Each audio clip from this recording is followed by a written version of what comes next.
Olá, ouvintes, aqui é Luciano Miranda. A gente inicia mais um Direto ao Ponto, programa promovido pela Associação Goiana do Ministério Público, que visa levar para a sociedade os programas desenvolvidos pelos colegas dentro do Ministério Público do Estado de Goiás. Programas que atentam para a interlocução dos direitos fundamentais. E hoje aqui nós temos dois grandes colegas, dois grandes amigos, Dr. Fabrício Roriz e Dr. Lauro Nogueira, que são expoentes nessa área e há muito tempo trabalham no sistema carcerário. Aqui ao meu lado, meu amigo Eduardo Prego, que vai iniciar os trabalhos. Qual a palavra, meu amigo? Luciano, tudo bem com você, meu irmão? Tá joia? Então, antes de nós entrarmos direto ao ponto do tema do programa de hoje, vamos conhecer um pouquinho dos nossos convidados de hoje, doutor Lauro, doutor Fabrício. Doutor Lauro, conta um pouquinho da sua trajetória. Sabemos que é longa, mas conta um pouquinho para o público poder conhecê-lo mais. Bom dia, Eduardo, bom dia, Luciano, bom dia, Fabrício, bom dia a todos que assistem. Em primeiro lugar, antes de me apresentar, eu queria parabenizar a GMP pela iniciativa do podcast Direto ao Ponto. Acho a iniciativa moderna, fantástica, porque aproxima a classe, transmite à classe aquilo que os colegas estão trabalhando ou se esforçando e promovendo, né, perante a sociedade. Isso é muito importante. Nós que ultimamente nos encontramos tão pouco, né, é uma instituição que está muito, cada um no seu canto, mas isso aqui é uma forma da gente se aproximar. Acho fantástica a iniciativa, eu quero aqui registrar meus cumprimentos à GMP. Bom, eu ingressei no Ministério Público em 1993, sou o decano aqui da mesa, né? Passei pelas comarcas de Estrela do Norte, Varjão, Mara Rosa, Trindade e estou em Goiânia desde 2000. Sou titular na Promotoria Criminal desde 2000. Nesse período de 2008 a 2012, a 2019, eu fui presidente da GMP por 2 mandatos, fui chefe de gabinete da Procuradoria-Geral, procurador-geral de Justiça por 2 mandatos, presidente do CNPG nesse período e conselheiro do CNMP. Tendo voltado para a atividade fim em 2019, atuando na minha promotoria que atua perante a 4ª Vara Criminal, e também, desde 2023, estou respondendo pela 25ª Promotoria, que é do fiscalização do sistema prisional. Que bacana, né, Lauro? Uma longa trajetória de serviços prestados ao Ministério Público e à sociedade goiana como um todo. Né? Muito bom tê-lo aqui conosco. E continuamos com o mesmo empenho e a mesma dedicação do primeiro dia. Isso é que é importante. Então, Fabrício, por favor. Olá, um excelente dia a todos e a todas, ouvintes, né, da nossa associação. Bom dia, Eduardo, bom dia, Luciano, bom dia, Lauro, grandes amigos. Para mim é um prazer e uma honra estar aqui falando com vocês para a nossa associação. Queria agradecer o convite, dizer que me sinto muito lisonjeado em poder falar, né, um pouquinho do nosso projeto ativamente que nós estamos desenvolvendo em Pires do Rio. Bom, eu estava comentando aqui com o Lauro, né, relembrando uma linda lembrança que há 12 anos atrás o Lauro, na qualidade de procurador-geral, foi quem me deu posse no Ministério Público. Então, para mim é um prazer, viu, Lauro, estar aqui ao seu lado. Minha trajetória no Ministério Público ela é recente. Né? Eu ingressei em 2013, passei pelas comarcas de Rio Verde, Pirenópolis, e por 5 anos eu estive à frente da Promotoria Criminal de Pires do Rio. Né? E em 2018 para 2019, eu então assumi a Promotoria de Justiça do Cidadão. Né? E é nessa Promotoria de Justiça do Cidadão, na Curadoria dos Direitos Humanos, é que eu estou tendo a oportunidade de trabalhar com a nossa população carcerária. Não só em Pires do Rio, mas também levando a ideia do nosso projeto para o Presídio Feminino Regional de Orizona. Muito obrigado a vocês por essa oportunidade. Coisa boa. E é fato que o STF, em diversas vezes, já cobrou do Estado brasileiro, inclusive dos próprios órgãos, dos demais órgãos, como o Ministério Público, acerca da regularidade do sistema prisional, chegando a utilizar uma expressão que ficou muito conhecida, que seria o estado inconstitucional de coisas. E, recentemente, agora, nós tivemos mais uma vez o tema à tona, que foi o julgamento da DPF das favelas, que mais uma vez o tema veio à lume.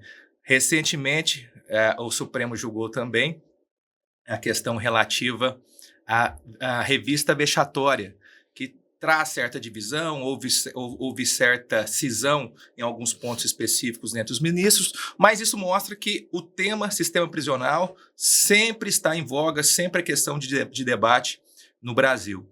E, em decorrência dessa situação, o STF, juntamente com o CNJ, criou o chamado pena justa. Aqui no estado de Goiás, doutor Fabrício, doutor Lauro, o que vem sendo desenvolvido dentro do pena justa, seguindo o modelo, seguindo as diretrizes, o que a gente pode dizer que há de implementação seguindo essas diretrizes? Não, o estado de Goiás, bom, primeiramente o plano acabou de ser publicado e agora está naquela fase da formação dos comitês estaduais para os planos estaduais. Até fui convidado pelo colega Sávio para representar o Ministério Público numa dessas comissões. O plano é um plano ousado, né? Tem até 3 anos para ser implementado, com indicadores de metas alcançadas e tal. De 6 meses tem que se apresentar um relatório ao Supremo. Envolve basicamente questão de superencarceramento, superlotação, né? Questão também de ressocialização, de assistência ao egresso. Bom, tudo que a lei de execução penal já previa lá em 1984. Museu de novidades. Mas, enfim, o país tem um problema, há uma criminalidade grande, até falam que prende muito, mas dentro do Ministério Público mesmo tem gente que fala que isso não existe. Há uma certa manipulação de dados, especificamente de presos provisórios, né? Muitas vezes é a própria defesa que faz o recurso, o cara fica preso. Bom, enfim, a gente sabe como isso funciona, né? E agora, Goiás, especificamente, o estado de Goiás, eu acho que nós tivemos uma evolução grande, até quando o doutor Luciano era coordenador do CAU, a gente lembra de discutir aquela questão da lei que permitia a movimentação de presos, que é algo que impactou positivamente, muito positivamente no sistema carcerário, especificamente essa questão da superlotação. Acho que Goiás, desde 2019, quando criou a ideia dos presídios estaduais, começou a enfrentar essa questão, porque realmente era uma situação era uma calamidade a questão, especialmente aqui em Aparecida de Goiânia, as condições da penitenciária. Hoje a gente vê um outro cenário, né? De 2000, acho que o governo fez uma aposta correta, porque afastou questões políticas da gestão penitenciária. Em 2018 foram encontradas granadas dentro do presídio. Granada. Pensa. Até aquela situação icônica, né, do traficante que comandava o presídio, construindo um motel de 112 quartos. Bem lembrado lá. É algo... Fora as 2 operações na época que eu era procurador-geral, que a gente prendia os presos. Ingressar no presídio para prender os presos. Quer dizer, é algo vexatório. E o estado de Goiás deu resposta para isso, né? A gente tem que reconhecer, desde 2023, que eu estou nessa fiscalização, mas, assim, houve um investimento na Polícia Penal, uma aposta do governo na Polícia Penal para gerir o sistema, e ela deu a resposta. A gente, sob o aspecto de domínio do Estado dos presídios, hoje, as facções não dominam os presídios de Goiás. Hoje você entra em qualquer lugar, pelo menos dos presídios que eu fiscalizo, em qualquer lugar do presídio, sem qualquer problema. Não entra mais celular, não entra mais droga. Quer dizer, acabaram com aquela cantina que tinha dentro do presídio, que era um local de lavagem de dinheiro, de fomento à corrupção. Mas crescesse em todo o estado, né? Então, isso, hoje a gente tem que reconhecer que Goiás tem condições, inclusive, nessa questão do pena justa. Evidentemente que não é perfeito, que tem problemas, problemas de estrutura ainda, de superlotação, mas isso é comum em todo local, né? Mas sob o aspecto de ter o presídio dominado pelas facções, em Goiás não tem. Lauro, você me fez lembrar, quando cheguei em Pires do Rio em 2014, primeiro, o presídio era administrado pela Polícia Civil. Era uma realidade que nós tínhamos há pouco tempo atrás, né? Estamos falando aí de 12 anos. E me recordo que a primeira visita que eu fiz, Luciano, eu fui com um grande aparato policial. Né? A gente tinha na época a Rotan, né? A polícia especializada. E por quê? Porque tamanho eram os riscos. Quando cheguei à comarca, 3 meses antes tínhamos tido uma rebelião com reféns, né, e fuga de presos armados. É uma realidade que hoje a gente pode dizer que encontra-se superada. Não é um sistema perfeito, evidentemente. Você tocou num assunto interessante, porque é questão de estatística. Os números mostram. Fuga, não tem. Morte, muito poucas. Eventualmente acontece, não vou dizer que não acontece, pode acontecer. Porque um local que tem 4.000 pessoas presas, pode acontecer de tudo. Mas a questão, número de celulares apreendidos, então, os números falam por si, né? Então, assim, Goiás conseguiu, algo, acho que até esses dias eu estava vendo um presídio de Pernambuco, teve um traficante, fez uma festa lá no carnaval dentro do presídio. E assim, colegas, Isso não acontece aqui em Goiás. Outra coisa, pegaram um presídio que todo mundo apostava que ele tinha que ser derrubado, que era a penitenciária Denir Guimarães, reformaram o presídio. Mas isso, o presídio hoje é um presídio reformado, é um presídio digno.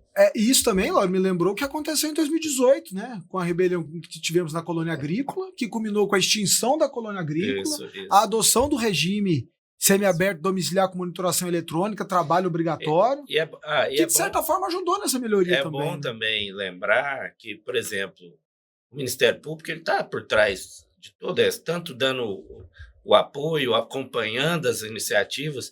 O próprio concurso da Polícia Penal de 1.600 vagas é algo que decorre da atuação do Ministério Público também, da exigência, da articulação que nós tivemos lá. O próprio presídio semiaberto foi derrubado, mas com um TAC para a construção do novo, que nós estamos acompanhando e com a expectativa de que o Estado vai cumprir, né? Inclusive, tivemos uma homologação judicial desse TAC. Enfim, acho que, né, o Ministério Público tem uma participação absolutamente indispensável em todo esse processo. E o Lauro trouxe aqui a lei, e o Luciano, né, quando coordenador, vai se recordar disso, as discussões que teve com relação a essa administração, né, dessas pessoas, das transferências.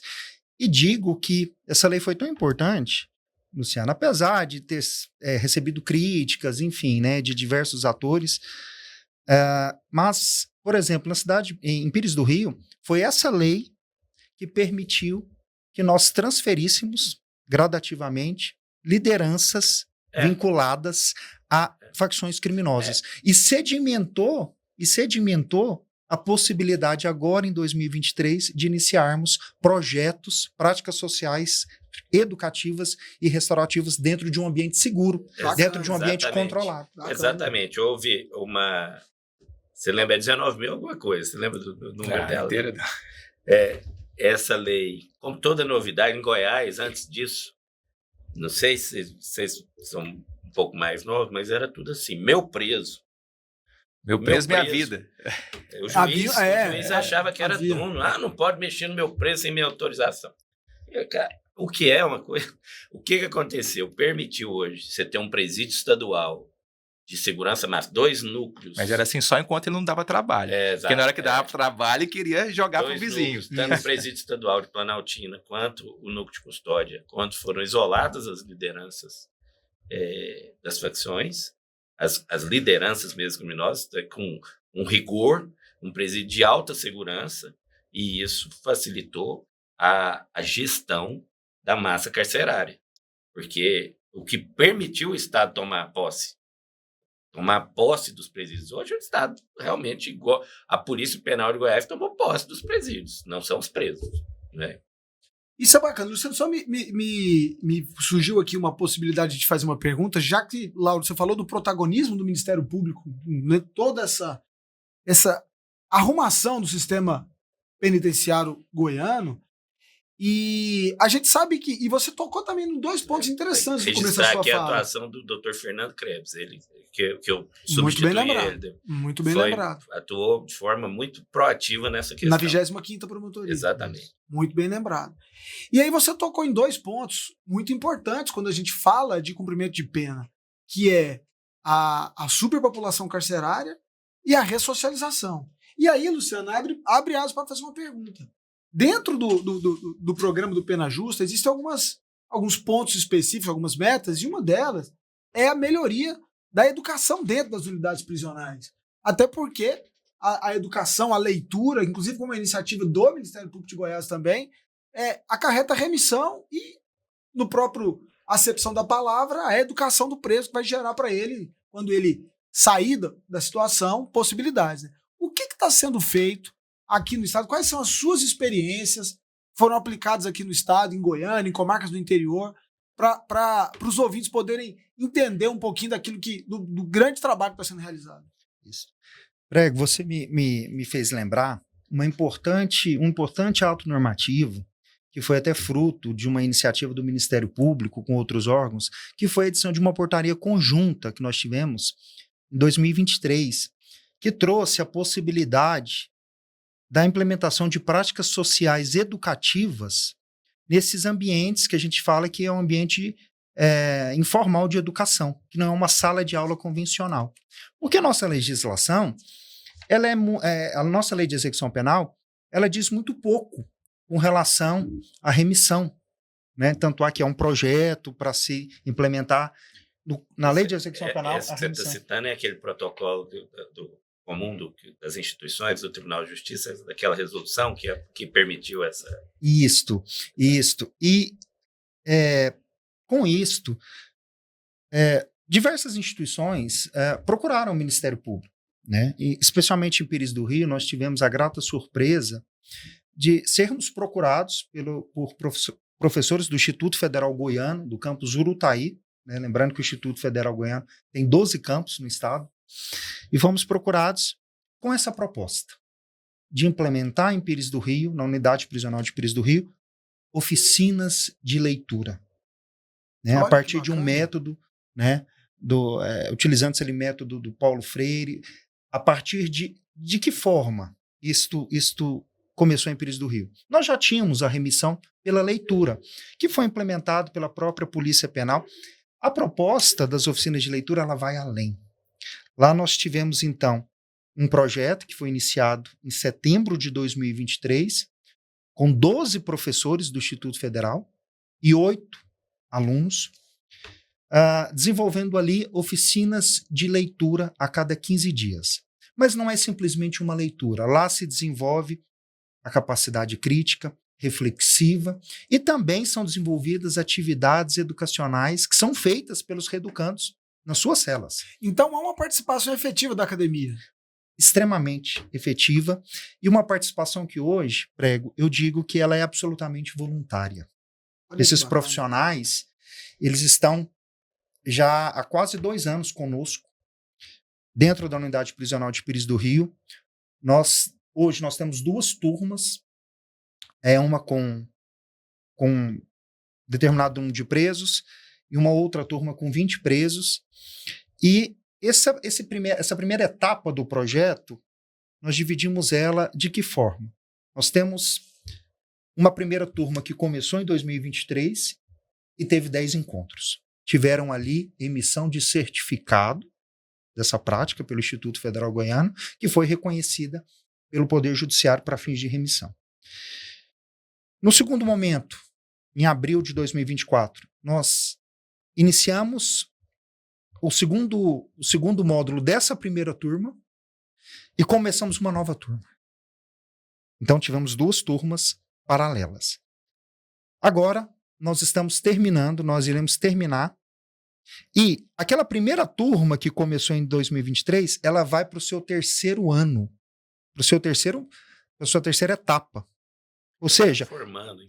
exatamente isso, porque é uma atividade contínua, não se muda a reflexão, não se muda a personalidade de alguém, não se traz ali efetivos ganhos e mudanças da noite para o dia. Sim.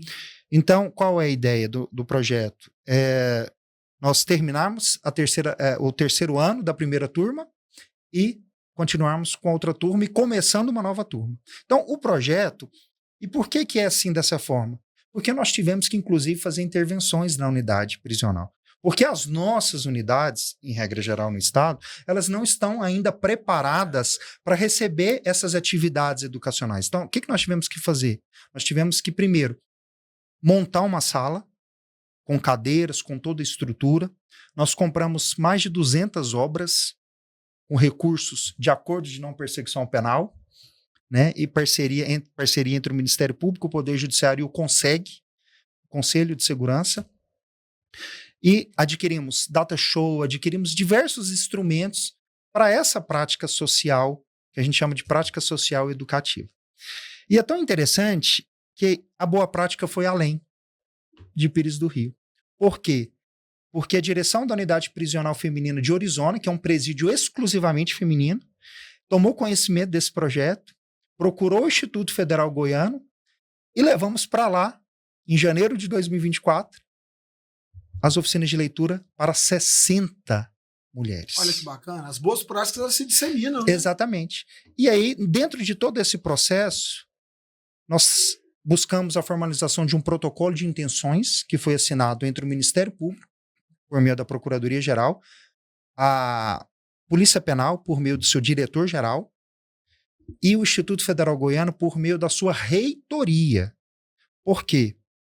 Porque nós estamos agora em fase de conferência de documentos para assinatura de um termo de cooperação técnica entre essas três instituições para que possamos dar a oportunidade aos colegas do Ministério Público, bem como às direções das unidades prisionais, de ter um guarda-chuva jurídico, de ter um instrumento jurídico ali para se implantar essas oficinas de leitura de forma desburocratizada. Doutor Fabrício, não sei se foi possível fazer um trabalho para verificar a eventual reincidência de presos que passaram pelo programa. Já foi possível ter esse número ou ainda não? Sim, nós não é um número bem exato, né, e é um estudo ainda informal, né, mas uma dificuldade que nós tivemos no início foi para definir quais seriam os reeducandos que fariam parte daquela primeira turma de 20 reeducandos.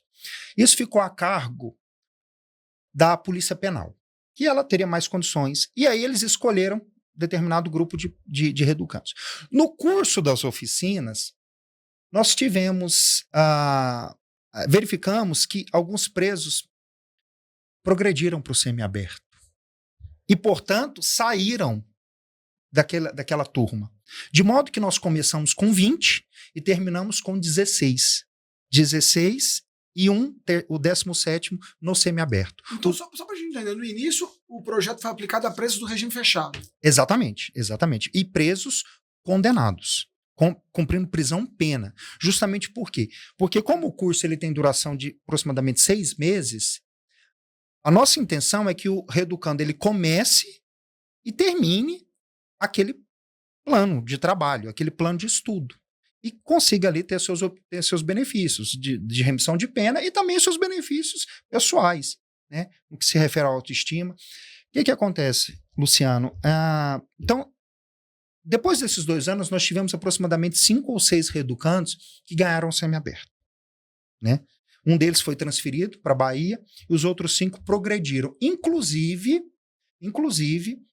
naqueles exames, aqueles exames que são feitos para progressão de regime, né, que foram instituídos recentemente, exame criminológico, muitos foram progredidos com base nas reflexões e na observação da psicóloga no que se refere aos benefícios do projeto. Então, assim, ela até ressalta isso nos exames criminológicos da percepção. Então, o que nós verificamos, e aí é um dado realístico.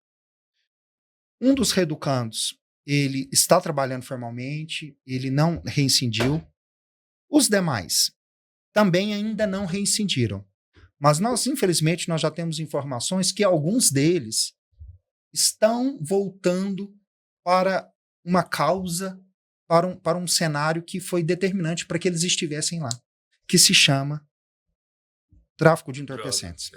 Drogas. Esse é um problema. Doutor Lauro, uma questão interessante de discurso. O senhor até tocou nesse assunto. O senhor vê, o Brasil prende muito, o Brasil prende mal, o Brasil prende muito e mal. Esse é um discurso. Outro discurso. A Corte Interamericana de Direitos Humanos já condenou o Brasil diversas vezes, justamente por não punir em várias situações. E aí, como conciliar esses dois discursos? Não, a gente que atua na audiência de custódia, né? Eu não vejo esse negócio que o judiciário ou a polícia prende mal. A polícia prende mal se a gente chegasse lá e todos os flagrantes fossem anulados. Não é o que ocorre, né? Anula algum, né? Alguns nós mesmos pedimos, um ou outro. Mas a maioria é homologado, e a pessoa tem outros. Se fica preso ou não, depende da circunstância pessoal. Eu vejo a situação criminal. Eu tenho uma coisa que atualmente anda me incomodando muito, que permeia o que o Fabrício falou. O que acontece?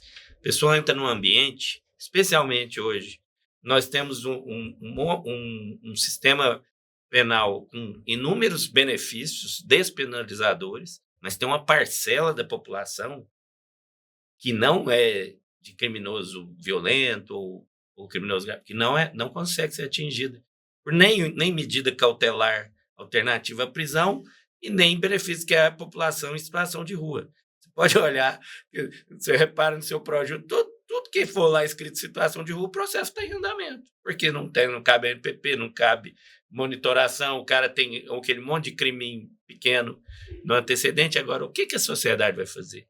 A gente fica meio de mão atada, né, em relação a isso. A pessoa continua no crime, pequeno furto e tudo, mas e aí? Isso é uma coisa que o Ministério Público tem que começar a pensar. Tem me incomodado muito, e é algo que eu acho que a gente pode, de alguma maneira, dentro dessas iniciativas, tentar buscar trazer essa população para evitar esse... E tem mais, hein? Isso é experiência própria. O cara entra lá, dentro do presídio hoje, drogado, né? É viciado em crack, pesando 45 quilos, passa lá 4, 5, 6 meses, o cara já engordou 20 quilos. Quer 4 refeições por dia, a droga não tem mais, é um detox obrigatório. Então, assim, chega a ser um paradoxo, né? Mas acontece. Mas eu queria dizer, em relação aos projetos, né? Lembrando sobre essa questão da academia, eu, particularmente, apoiei um projeto lá na Casa de Prisão Provisória para o público feminino. É bom ressaltar a importância desse tipo de projeto para as presas, porque é uma população carcerária absolutamente abandonada quando entra para dentro do presídio. Não tem visita, família não aparece, as mulheres são... nesse aspecto, elas realmente são vulneráveis. É uma população vulnerável, a população carcerária feminina. E tem um professor da UEG que desenvolvia já voluntariamente um projeto do professor Rosivaldo há muito tempo nas cadeias, chama Projeto Areté. É um projeto voltado à leituração dos direitos humanos. Ele é composto por oficinas de autocuidado, também leitura, técnicas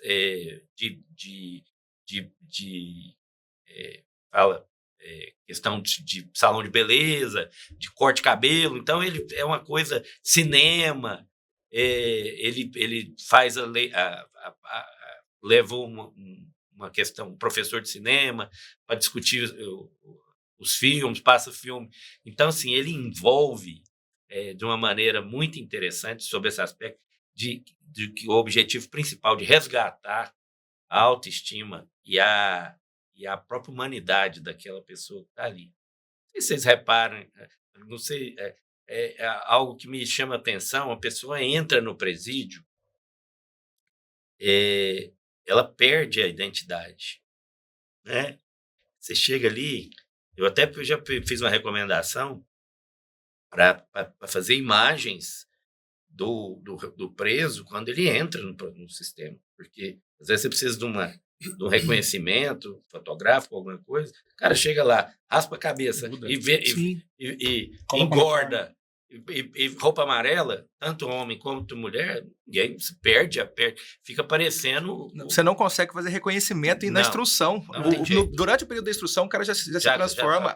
A vítima, às vezes, não reconhece, a testemunha não reconhece. Não, às vezes, eu peguei esses dias que eu via no Mais Goiás a foto, o cara cabeludo, barbudo, aí chegou lá, raspado a cabeça, olho azul, tava o cara de anjo. Falei, mas esse cara não é aquela pessoa da... Tem prejuízo até a própria instrução do processo. Eu falei, mas... Então, o professor lutando para fazer esse projeto, eu fiz uma reunião no início do ano passado para a gente buscar o apoio da UEG e da DGPP, e fizemos uma reunião, estabelecemos uma necessidade de fazer um termo de cooperação técnica, e, na verdade, não foi... eu era entre a DGPP e a UEG, e eu era como fiscal, né, para que a gente pudesse fazer esse termo. E aí, na hora que chegou no orçamento, e aí, quem vai pagar? Era mais ou menos 120 mil, ficou naquela... Aí eu falei, olha, isso orçamentariamente não tem relevância nenhuma, vocês têm que colocar... não sei o que e tal, não conseguiram. Falei, eu quero saber de uma coisa, eu vou pagar esse negócio. Aí eu fiz uma conta pedir para ele abrir uma conta, o próprio professor. Em 6 meses eu levantei, em 3 meses eu levantei 100 mil reais em ANPP. Falei, agora, chamei o reitor, falei, agora vamos sentar aqui e assinar o termo de cooperação técnica junto para institucionalizar esse programa. E passei o dinheiro para a conta da UEG para ela poder fazer a prestação de contas. Tem ideia de quantas mulheres já foram atendidas? São inúmeras. Porque o programa, até por essa questão de adaptação, é na casa de prisão provisória. Então, ele procura fazer para evitar que a pessoa saia, cada módulo é completo, como se fosse um curso completo. Então, isso já passou muita gente. E o professor, dentro dos estudos dele, fala que a reincidência acaba. Baixíssima. Isso revela aquilo que eu também percebi, isso é uma assimetria do homem preso e da mulher presa. O homem sempre continua a receber visita. Sempre. A mulher, quando vai presa, as visitas desaparecem. Não só quando a mulher ela comete o crime, mas também quando a mulher é vítima do crime, principalmente crime sexual. Crime sexual, quando a mulher é estuprada, o primeiro a soltar a mão da mulher é o homem. Então, existe uma simetria em relação à mulher, tanto quando ela é vítima, quando ela é a autora de um fato profissional. E tem todo aquele contexto também que várias que estão encarceradas foram levadas ao crime por exigência do próprio marido. Exatamente. Né? E eu queria aqui, Lauro, só lembrando dessa importância de nós termos um olhar diferente para as nossas presas, né, para as nossas reeducandas, e trazer para vocês uma experiência que também eu não conhecia, mas que chegou até nós e nós tivemos a possibilidade de apoiarmos lá, que foi trazermos para o estado de Goiás, via Instituto Federal Goiano, a captação de 300 vagas de um programa que chama Mulheres 1000, programa federal, que foi... E nós tivemos a primeira oportunidade no Brasil de levarmos o programa Mulheres 1000 para dentro de uma unidade prisional. Então foram captadas 300 vagas junto ao Ministério da Educação, 480 mil. E lá na Consuelo Nasser também já. Isso. 480 mil que são destinados a bolsas para essas mulheres. Elas fazem curso e recebem uma bolsa. E o Ministério Público, o que nós fizemos? É aquilo que o Lauro já falou. Nós corremos atrás, por meio de acordos, para que nós financiássemos a aquisição dos insumos.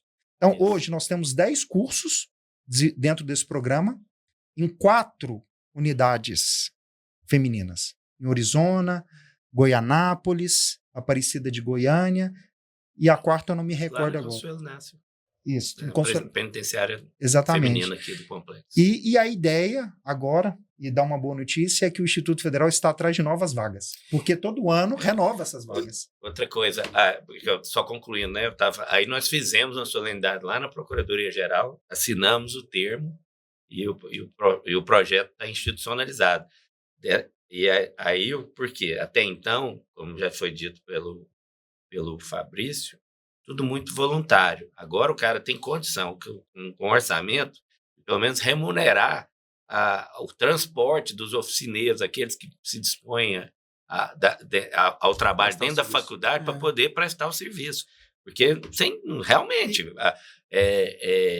não é já é difícil arrumar quem quer trabalhar dentro do sistema prisional, ainda a pessoa tirar o dinheiro do próprio bolso. Mas um aspecto que eu achei interessante, Luciano, que foi falado pelos nossos convidados hoje, é a utilização do instrumento que nós temos dos acordos de não persecução penal. Fala um pouquinho da importância desses instrumentos, né? Vocês já falaram da experiência, como é que tem funcionado? O Ministério Público acho que tem um instrumento fantástico. Ainda, nós não temos noção da nossa força em relação ao NPP. Não temos ainda. Nós não temos uma métrica para saber. Eu dou um exemplo, a questão da UTI do Araújo Jorge, daquelas duas, da vaga do medula óssea lá que eles fizeram, né? Os quartos. Nós fizemos lá o projeto, eu acompanhei, e era em um ano, nós levantamos, sei lá, quase 3, já até hoje está entrando dinheiro lá, porque o colega também vai mandando, o termo está pronto, vai mandando, já passou da meta muito. Quer dizer, a gente era, se você for contar, não deu 20% dos promotores que encaminharam para aquele projeto. Então, o nosso poder é muito grande, muito grande. Essa questão dos acordos, na linha do projeto do Fabrício, é um projeto que também está para ser implementado agora na mesma de oficina de leitura, junto agora pela Universidade Católica, que fez esse projeto, que eu estou tocando, chama Entre Linhas, junto com a doutora Liana, que capitaneou essas interessadas, né? Porque geralmente é isso, as próprias professoras que vieram. E nós conseguimos financiar ele. Numa conversa com a doutora Sandra Garbellini, lá na promotoria do consumidor, ela ia fazer um acordo com uma dessas telefônicas aí. Não, Laura, quanto que é? Não sei o quê. Não, me coloca aí no DAMP que eu vou arrumar. E cadastrou ela, única, doutora Sandra Garbellini, arrumou o orçamento, R$100 mil para o projeto. Isso é muito importante. Eu lembro até hoje da resolução 181 do CNMP, que inaugurou essa ideia de acordo na persecução penal, e na época foi uma revolução para o Ministério Público. Na verdade, a 181, depois veio a 183, que corrigiu, que eu fui o relator, eu estava lá, né, na época, mas criou o acordo, mas se vocês forem lembrar, havia uma certa resistência. Muito. Isso aí é inconstitucional, não tem lei e tal, próprio judiciário. Aí, quando veio o pacote anticrime, a coisa, né, praticamente, com algumas pequenas mudanças, mas ele repercutiu na lei aquilo que o CNMP tinha previsto. A mesma coisa que aconteceu com a Dias de Custódia. Nasceu no CNJ e depois virou lei. Então, a NPP é um instrumento fantástico, sob todos os aspectos. Nessa questão da prestação de financiamento de projetos que atendem a comunidade como um todo, projetos de cunho social, na questão da defesa do interesse da vítima, que eu acho fantástico. Fiz uma NPP essa semana de um furto de uma residência dentro de um condomínio, nós que moramos em condomínio. Aconteceu, um neto do morador entrou, furtou uma casa, quer dizer, algo, né, que tirou o principal daquilo ali, que é a sensação de segurança. O sossego, né? Fiz uma NPP R$90 mil para devolver para a vítima. Então, assim, são coisas que a gente, com mais de 30 anos de carreira, você fala, pô, dá para fazer diferença. Há quem diga que não, mas é o Ministério Público sendo um agente de transformação social, né? Outra situação que me tocou demais foi o projeto da orquestra, né? Que eu fui procurado, não tinha ar-condicionado para a orquestra ensaiar, a Orquestra Sinfônica de Goiânia. Os caras me mandaram o projeto, eu consegui o valor inteiro, fui lá, em loco, né, para ver a orquestra ensaiando, uma coisa, o brilho nos olhos dos músicos. Rapaz, é algo que toca a gente, assim, eu não sei se você tem certeza que você está na profissão correta. Dá meios para a gente transformar realmente a sociedade. É isso aí. E dá uma resposta rápida e efetiva, né? E eu queria acrescentar um ponto, que a importância do princípio da unidade dentro do Ministério Público. Por que eu estou dizendo isso? Todas essas articulações que eu comentei aqui com vocês, e todos esses recursos foram captados não sendo eu o promotor responsável pelos NPPs. O que eu quero dizer com isso? A importância de nós, promotores, dialogarmos entre nós. Porque o promotor da área criminal ele tem atribuição ali. Então, esses projetos eles só foram possíveis, essa participação, esse aporte de recursos, porque o meu colega, que estava lá comigo me ombreando, doutor Luiz Antônio, tem que fazer esse registro aqui, ele se colocou à disposição e ele encampou todos esses projetos. Isso é importante. Então, assim, ele poderia, como promotor, dizer, não, eu tenho outras finalidades, eu tenho outras ideias, mas não. O apoio dele foi integral. E foi com o apoio dele que nós conseguimos custear os insumos do Mulheres 1000 e conseguimos ajudar a montar tanto a Biblioteca de Orizona quanto a Biblioteca de Pires do Rio. E só lembrando aqui, não só a biblioteca, mas com uma atividade de uma de uma profissional bibliotecária. Isto. Então, quer dizer, é tudo muito científico, é tudo muito técnico. Então, assim, eu queria só fazer esse registro, por quê? Porque, às vezes, o colega, como eu que sou da área dos direitos humanos, do cidadão, às vezes ele quer aderir a um projeto, mas ele não... É importante isso que você está falando, porque tem vários colegas que atuam comigo na área criminal e falam assim, Lau, é um projeto aí para encaminhar? Para onde eu mando? Para onde eu mando? Isto. Entendeu? Aí tem lá o dump, mas às vezes você vê lá no dump, nada daquilo te agrada. Sim. Você já viu? Exatamente. Aí eu falei, nossa, não é isso, né? Por isso que eu acho que não dá para ser... a gente, às vezes, tem que inverter o polo. Não é a demanda vir de fora. Talvez a gente criar um fórum dentro da nossa instituição para a gente definir a demanda. E aquilo tem uma sensação de que eu também escolhi, que é pertencimento. Falei, essa decisão faz parte do meu trabalho. Então, eu vou apoiar isso, que eu ajudei a decidir isso. Então, assim, e aí sim, a gente consegue a unidade. E não é só dentro da comarca. Você consegue fazer uma coisa estadual. Exatamente. E a potência aí triplica, né? Alcance. Sem alcance. É uma métrica que a gente não sabe o tamanho disso. Nós não sabemos o tamanho da nossa força. Ainda tem.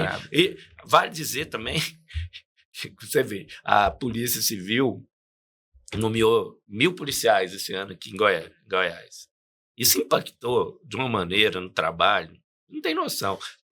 Impacta no número de inquéritos, impacta no número de NPPs. Sim. Então, assim, quer dizer, uma coisa alimenta a outra, né? Perfeito. Meus amigos, a gente podia ficar aqui Eu acho que mais umas 3 horas. Conversa Porque pra aqui muita coisa tem ainda, muita hein? coisa. Realmente, promotor, quando senta na mesa, começa a falar de ministério. Tanto é que a gente vai continuar mais um pouquinho fora dos microfones depois. Bom, gostaria que cada um de vocês deixasse uma mensagem, o que vocês veem de futuro para o sistema prisional, e uma mensagem para os colegas, como é que a gente pode se organizar, o que a gente pode fazer para melhorar o trato, tanto institucional quanto externo. Bom, primeiramente, fazermos isso que nós estamos fazendo aqui hoje. Divulgar as boas ações, os bons projetos, né, que são feitos, às vezes, de forma ali unilateral na comarca, né? Primeiro, então, levar ao conhecimento dos colegas essa possibilidade. Um segundo ponto que eu queria deixar para os colegas é assim: recebam. Recebam todos aqueles profissionais que batem a sua porta e digam assim: doutor, eu tenho um projeto. O senhor quer me ouvir? Foi num atendimento de 5 minutos, a professora Leonice, doutora pela UNB, que nós começamos a desenvolver as oficinas de leitura. Então, nós precisamos acreditar no nosso potencial como agentes de articulação de políticas públicas, como uma ponte entre a sociedade civil e o poder público, e nós temos essa função e nós temos esse poder dado pela Constituição Federal. Então, acreditemos nisso, acreditemos nos projetos. Projeto, a palavra projeto às vezes traz um medo, um receio para o promotor que já tem milhares de processos, milhares de ações, milhares de atribuições, mas não. Esse projeto que nós estamos desenvolvendo lá é um projeto que me trouxe só benefícios, que me expandiu a mente para outras áreas do conhecimento, né? Foi a partir desse projeto que eu até voltei ao meu hábito de leitura que eu tinha deixado para trás, né? Incentivado pela professora Leonice, e dizer para os colegas: comecemos, não tenham medo de se engajar em projetos, porque, na minha visão, é isto que pode trazer impactos e reflexos muito positivos à sociedade, né, no curto ou no médio espaço de tempo. Nossas atuações, nossas funções, nosso dia a dia, sim, nós fazemos o nosso trabalho, mas acredito que nós possamos ir além disso, fazer algo novo, né, impactar de uma forma diferente e com o apoio da sociedade. Lembrando sempre que também nós, promotores e promotoras de justiça, nós não conseguimos resolver todos os problemas da sociedade sozinhos. Precisamos trazer a sociedade civil também para a solução do problema. E são esses projetos que vão incentivando e que vão gerando frutos. E até o Lauro falou da UEG, em virtude desse nosso projeto, a própria UEG em Pires do Rio solicitou adesão ao nosso termo de cooperação, querendo aderir ao projeto de oficina de leitura e querendo continuar e levar professores da UEG para dentro da unidade prisional. Então, os bons exemplos, eles se multiplicam, eles devem ser divulgados, e é por isso que eu agradeço enormemente à Associação Goiana do Ministério Público essa oportunidade de estar falando um pouquinho para vocês da nossa experiência. Muito obrigado a vocês. Eu também quero agradecer a oportunidade. É sempre um prazer a gente estar aqui debatendo a nossa atuação, a nossa instituição. Eu vejo assim, em qualquer ato que a gente pratica dentro da nossa atribuição, desde que você tenha convicção daquilo que você esteja fazendo, você está fazendo a diferença para alguma vida. O Ministério Público ele tem essa função, fazer a diferença. Guiado por aqueles princípios constitucionais que nós temos obrigação de defender. Então, é algo, esses projetos, você fala assim, aí alguém pode olhar e falar, não, mas é tão pouca gente que atinge. Não é isso. A gente está quebrando o paradigma de trazer as pessoas para dentro do sistema prisional, mostrando, acho que é fundamental a todos os colegas que puderem conhecer o sistema prisional. Às vezes você faz, né? Eu tiro por mim, desde 2023, estou indo lá, tenho que ir lá todo mês. Minha percepção é outra, né? Às vezes você pensa assim, que aquilo é tudo um caos e tal, mas não, você tem que ir. Tem problemas, tem muita coisa evoluindo, tem também. Você vê as iniciativas que voltadas para para tentar minorar. É tão difícil você ver investimento nesse. Por quê? No aspecto político, quem que é o gestor que quer? É estigmatizado, né? Quer apoiar, não é? O senso comum da sociedade, fora daqui do nosso meio, que nós temos obrigação da defesa dos direitos humanos, é o quê? Né? A gente sabe qual que é. Né? Que todo mundo quer qualquer coisinha, prisão, tem que prender.